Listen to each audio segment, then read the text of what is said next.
గజ్వేల్ నియోజకవర్గం అక్కారం గ్రామంలో కొత్తగూడెంలో జరిగే సిపిఐ పార్టీ ప్రజా గర్జన సభకు భారీగా ప్రజలు తరలి రావాలని సిపిఐ పార్టీ గజ్వేల్ నియోజకవర్గం కన్వీనర్ శివలింగ కృష్ణ పిలుపునిచ్చారు. ప్రజా సమస్యల పరిష్కారమే తమ ఏకైక ఎజెండా అని అన్నారు. సిపిఐ పార్టీ చేపట్టినటువంటి ప్రజా గర్జన కొత్తగూడెంలో జరిగే ప్రజా గర్జన సభకు గజ్వేల్ నియోజకవర్గం అక్కారం నుంచి అధిక సంఖ్యలో పాల్గొనాలని పిలుపునియడం జరుగుతుంది. భద్రాద్రి కొత్తగూడెం జిల్లాలో ప్రజా గర్జన సభలో పలు సమస్యలపైన పోరాడే విధంగా వడగళ్ల వానబడి 10,000 రూపాయలు ఏదైతే ప్రభుత్వం రైతులకు ఇస్తానో ఎకరానికి ఇంతవరకు ఇవ్వలేదు. రోని కార్తీ అయిపోయి గురువేసినా కూడా దగ్గరికి వస్తుంది.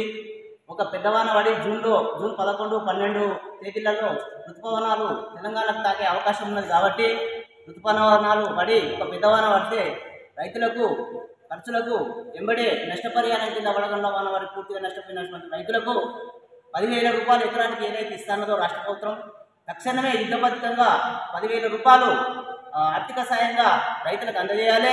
అంతేకాకుండా 1,00,000 రూపాయల రుణమాఫీ ఏదైతే ఉందో పూర్తిగా ఏకకాలంలో 1,00,000 రూపాయల రుణమాఫీ చేసి కొత్త రుణాలు కూడా మంజూరు చేయాలని ఇలాంటి ప్రజా సమస్యలపైన కార్మిక చట్టాలపైన అనేక ప్రజా లౌకిక వేదం జరుగుతున్న రాష్ట్రం లౌకిక వేద విధానాలు ఏదైతే ఉన్నాయో ప్రజా పరిష్కారాలు ఏవైతే ఉన్నాయో అవన్నీ కూడా ప్రజలకు సాల్వ్ చేసే విధంగా ప్రజలపైన అనిత్యం ప్రజల వెంట ఉండి ప్రజల సమస్యలపైన పోరాడే పార్టీ సిపిఐ పార్టీ. కాబట్టి గజ్వేల్ అక్కారం గ్రామం నుంచి ఈరోజు కరపత్రాలు విడుదల చేసి అధిక సంఖ్యలో కొత్తగూడెం జిల్లాకు వచ్చి ప్రజా గర్జన సభ విజయవంతం చేయాలని కోరుచున్నాం.